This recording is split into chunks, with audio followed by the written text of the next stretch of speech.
Judicial Javier Villestein pidió no escandalizarse con el traslado del procesado Antauro Humala a un penal en la Escuela Militar de Chorrillos. El magistrado sostuvo que el cambio de cárcel no debe alterar el contenido del fallo condenatorio.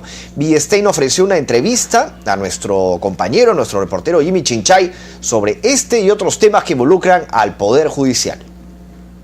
El traslado de Antauro Humala desde el penal de máxima seguridad de Piedras Gordas hasta un penal en la Escuela Militar de Chorrillos ha generado polémica. En el Congreso han llamado al ministro de Justicia y al jefe del INPE para explicar qué es lo que ha ocurrido. En respuesta, las autoridades de gobierno han señalado que hay una amenaza contra la familia presidencial, ya que la madre de Antauro Humala lo visitaba mucho en el penal de Piedras Gordas. Nosotros vamos a conversar en estos momentos y nos hemos trasladado hasta el Palacio de Justicia para conversar con el expresidente de la Corte Suprema y expresidente del tribunal que resolvió un recurso de nulidad a favor de Antauro Humala. Nos referimos al doctor Javier Villestein, y en estos momentos me acompaña. Doctor, ¿cómo está? Muy buenas tardes. Buenas tardes, ¿cómo les va? Muchas gracias por recibirnos aquí en su despacho. ¿Cuál es la primera impresión? Se ha dicho mucho y ha generado mucha polémica ese traslado de Antauro Humala a un penal en Chorrillos por un tema de seguridad. A nivel judicial no le compete, obviamente, le compete al INPE, pero ¿cuál es su opinión respecto a esto? Bueno, como bien señala, el asunto le concierne al Poder Ejecutivo, encarnado por el Ministerio de Justicia y por el INPE. El INPE, a cargo del doctor Pérez Guadalupe, es una persona muy competente y muy seria. El ministro de Justicia es un funcionario de mucha calidad y debemos suponer que lo que dicen y explican es correcto. Hay informes de inteligencia y no tengo por qué dudar de lo que diga el ministro de Justicia en esa materia y el doctor Pérez Guadalupe. Habrían pues motivos de Estado que fundamentan este desplazamiento, este traslado. De modo que, por lo demás, no considero yo que tengamos que escandalizarnos por una cosa que no altera mayormente la esencia misma del fallo condenatorio. Él sigue privado de su libertad y cualquier maniobra destinada a facilitar su excarcelación o facilitar su huida sería de consecuencias desastrosas para los funcionarios involucrados. De modo que yo creo que ese es un tema que se debe manejar con prudencia y dejar pues al presidente de la República tranquilo en ese punto, porque ese es un asunto que hasta donde hemos sido informados, el presidente tampoco ha tenido que ver directamente en el tema. Esa es una decisión que ha sido tomada por el jefe del INPE y por el Ministerio de Justicia. Pero la oposición ha sido, sospecha de muchas cosas, se habla de beneficios, de privilegios que podría recibir. Además, estaba en un penal de máxima seguridad. Trasladarlo a otro centro penitenciario y dentro de un entorno militar, ¿no genera la sospecha? Bueno, es que de eso se trata. Debemos, yo en lo personal estoy distante de manejar un derecho de sospecha, un derecho policíaco, sospechar de todo el mundo, cuando la Constitución lo primero que nos dice es que debemos blandir la presunción de inocencia. Nosotros no tenemos por qué vivir dudando de todo el mundo, eso no conduce a nada. Creo que conspira contra un Estado democrático de derecho, en que debemos confiar en los ciudadanos y en los funcionarios. Yo creo que no debemos hacer abuso de las suspicacias y de la sospecha. Hablando de esa palabra, abuso, ¿no se estaría haciendo de abuso o mal abuso del poder del presidente de la República? Yo personalmente no creo que esto alcance al presidente de la República. Esto es un asunto que, en todo caso, las responsabilidades políticas y funcionales les concierne directamente al ministro de Justicia y al jefe del INPE.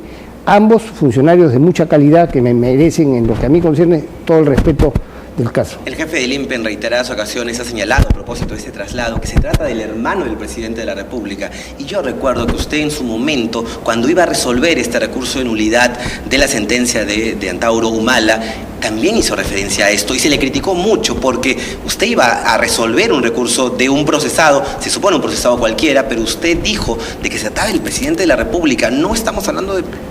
No, yo debo aclarar lo siguiente. Primero, que cuando hice esa declaración ya había resuelto el caso.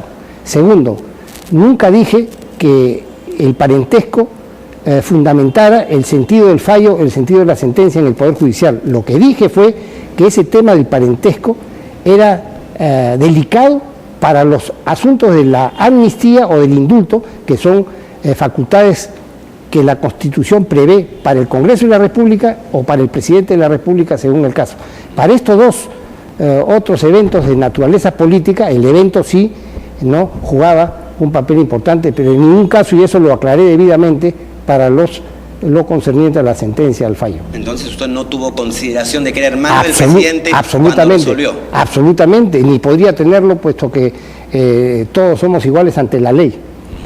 Todos somos iguales ante la ley. Pero lo que parecía en ese momento cuando lo declaró... No, es que no lo declaré así, lo que pasa es que se distorsionó, ¿no es cierto?, por motivos que bueno, un problema de edición, por decirlo así, porque se aclaró completamente, fue todo, una mala interpretación de las palabras, una mala edición, ¿no es cierto?, una incomprensión del sentido, porque hubiese sido un disparate decir lo que se interpretó. Así es. Si Antauro Humala se conoce, que declara a la prensa, que comienza a hacer lo que quiere, ¿qué debe de hacer el INPE? ¿Trasladarlo nuevamente a Piedras Gordas? Bueno, ese es un asunto que en Piedras Gordas estaba haciendo declaraciones, como sabe todo el mundo, y esto es responsabilidad del INPE.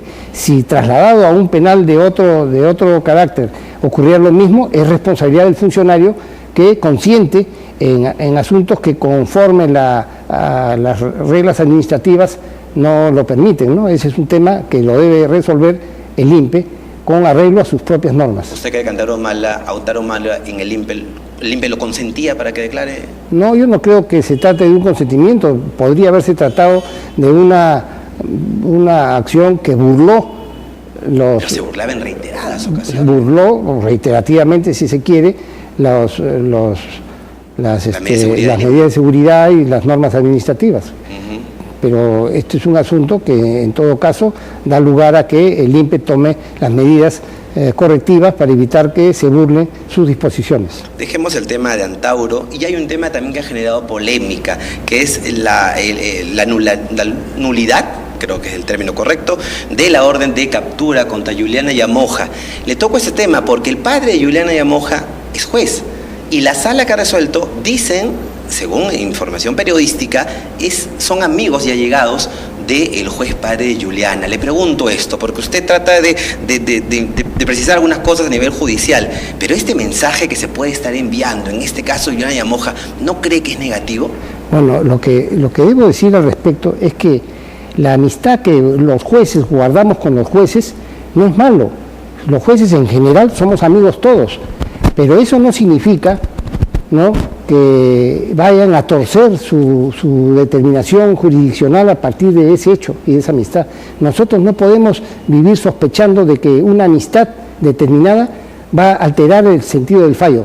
Pero además, en el tribunal del que me habla, son 3 jueces, y los 3 jueces han resuelto en un sentido que me parece uniforme, y en todo caso, eso es un asunto jurisdiccional que yo personalmente no creo que haya sido contaminado por la eventual relaciones de amistad que pudieran haber con los jueces. ¿Por qué? Porque la misma resolución explica los motivos de que faltó el requerimiento, los motivos están explicitados y se explican por sí solos en la resolución.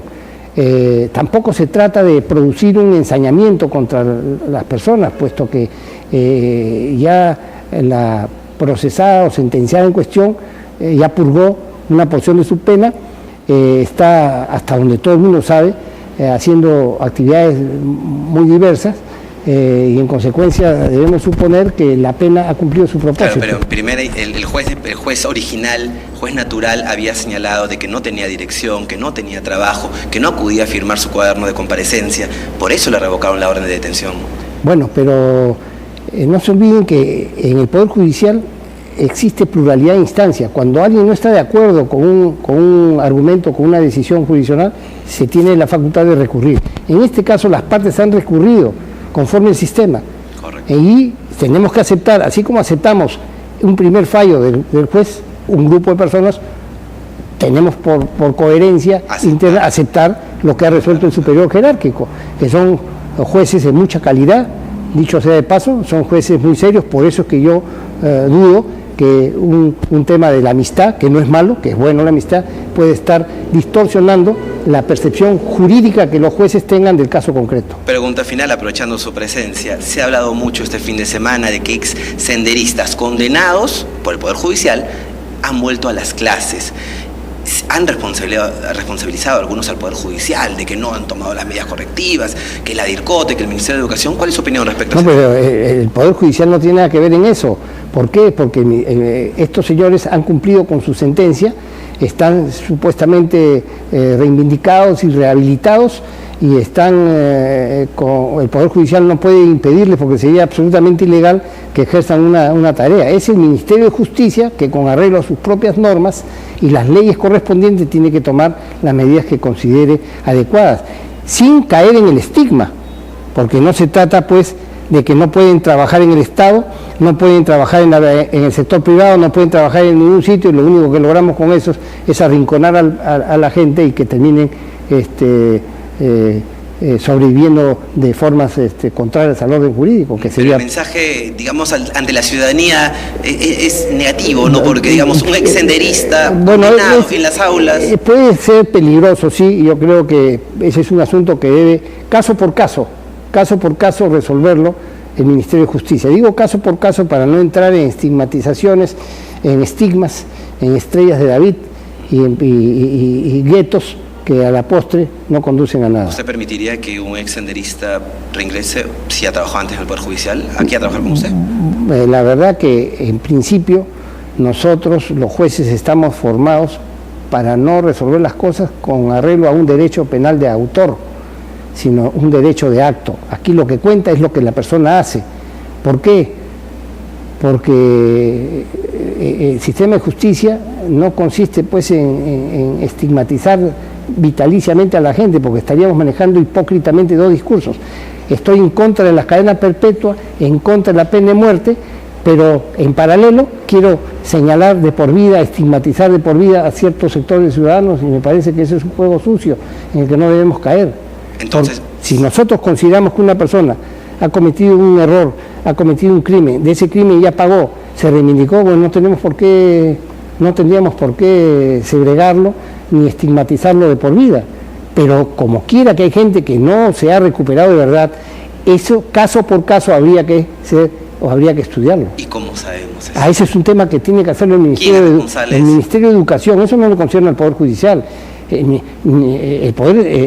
empleador, en este caso el Ministerio de Educación, tiene que estudiar caso por caso y ver en qué casos conviene una persona o puede prescindir de ella, pero sin políticas de estigma, porque eso no conduce a ninguna parte. ¿Usted sí contrataría entonces a...? Yo no tengo ningún problema, ¿no es cierto?, si una persona hace bien su trabajo, caso por caso. Y caso por caso. No podemos nosotros manejar criterios de estigmas, porque en ese caso mejor hacemos y construimos un muro, ¿no?, un gueto, y repetimos los errores, ¿no es cierto?, que han cometido grandes países y civilizaciones en el pasado. Muchas gracias, doctor, y gracias por haber retornado a la palestra, digamos, y haber conversado nuevamente con los periodistas. No, gracias a ustedes, más bien. Bien, hemos tenido estas declaraciones, esta entrevista del expresidente del Poder Judicial, Javier Bienstein, quien ha dicho de que no hay que alarmarse ni tampoco asustarse con el traslado del condenado Antauro Humala a la otra cárcel, a la otra prisión.